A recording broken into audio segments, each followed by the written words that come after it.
मैं नागपुर के लोगों को बताना चाहता हूं कि हमने पहले कंपनी तैयार की थी नागपुर मेट्रो, और फिर पूना में कई दिनों से बातचीत चल रही थी, मेट्रो बनेगी बनेगी बनेगी।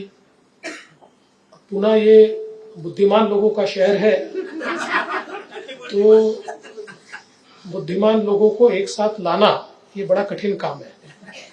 इसलिए अंडरग्राउंड बनेगी कि ऊपर से बनेगी, नीचे से बनेगी। एक बैठक में गडकरी जी और मैं दोनों थे, और उस बैठक में हमने निर्णय ले लिया कि ये मेट्रो अंडरग्राउंड नहीं बनेगी, जैसे नागपुर बनी है वैसी ही बनेगी। कुछ क्रिटिकल एरियाज है वहां पर केवल ये अंडरग्राउंड होगी, और हमने तय किया कि इसका काम शुरू करेंगे। चूंकि मैंने दीक्षित जी का काम देखा था, इसलिए मैंने नागपुर मेट्रो को काम दिया। तो पूना के लोग बड़े नाराज हो गए कि ये नागपुर कहाँ पूना में डालने की कोशिश कर रहे हैं, तो बड़ा हो हल्ला हो गया। चलो कि नागपुर वालों को काम देना चाहते हैं, नागपुर वालों को काम देना चाहते। मैंने दीक्षित जी को कहा कल नाम बदल दीजिए, और हमने एक दिन में नागपुर मेट्रो का नाम महा मेट्रो कर दिया।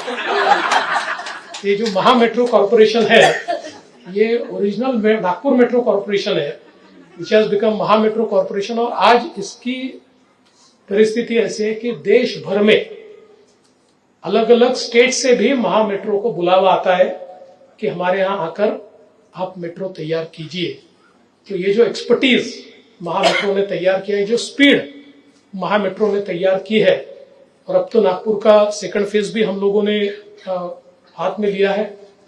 मुझे याद है कि जब सेकंड फेज भी लेना था तो कुछ फिजिबिलिटी के प्रॉब्लम्स थे, तो दीक्षित जी मेरे पास आए थे। उन्होंने कहा इसको कैबिनेट में कैसा करेंगे। मैंने बोला जब नागपुर का मुख्यमंत्री है तो फिजिबिलिटी हो गई।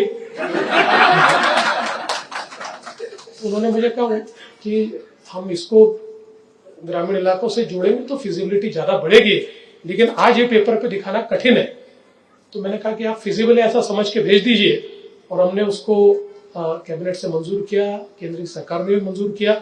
उसका सेकंड फेज भी अभी हम लोगों ने शुरू किया है, और नागपुर मेट्रो की राइडरशिप भी बहुत अच्छी है। लोगों ने उसको बहुत अप्रिशिएट किया है, और नागपुर मेट्रो ने देश में एक नया वर्क कल्चर लाया। एक ऐसा वर्क कल्चर जिसमें जो सरकारें काम शुरू करती है वो जी उसका उद्घाटन करती है। ये नया वर्क कल्चर नागपुर मेट्रो के कारण आया, इसलिए मैं दीक्षित जी का भी आभार व्यक्त करता हूं। और इन सारी चीजों को बहुत अच्छे तरीके से कैप्चर करने के लिए सरिता, मैं आपको बहुत बहुत बधाई देता हूं। इसकी सेकंड एडिशन भी निकली है, थर्ड एडिशन भी निकलेगी। कुछ चीजें इसमें मुझसे भी पूछ लीजिए तो मैं कुछ अंदर की चीजें और बता दूंगा, तो कुछ उसके पन्ने भी हम लोग बढ़ाएंगे। लेकिन एक बहुत अच्छा ये कार्य आपने किया, क्योंकि ये चीजें इंस्पायरिंग होती है। ये एक सिटी की जर्नी कैसे हुई, इसका डॉक्यूमेंटेशन ये है। ये आज से शायद 40-50 साल बाद मेट्रो लोगों को बहुत आसान लगेगी, लेकिन उस समय उसकी प्रसव की वेदनाएं क्या थी, ये इस किताब के माध्यम से उस समय के जो लोग हैं वो उसको जान पाएंगे। इसलिए एक बहुत अच्छा काम किया है। और जाते जाते I would like to thank 3 wonderful kids, जिन्होंने बहुत 2 सुंदर कार्ड और एक मेरा पोर्ट्रेट मुझे दिया है, इसलिए उनका भी मैं बहुत बहुत आभार व्यक्त करता हूँ।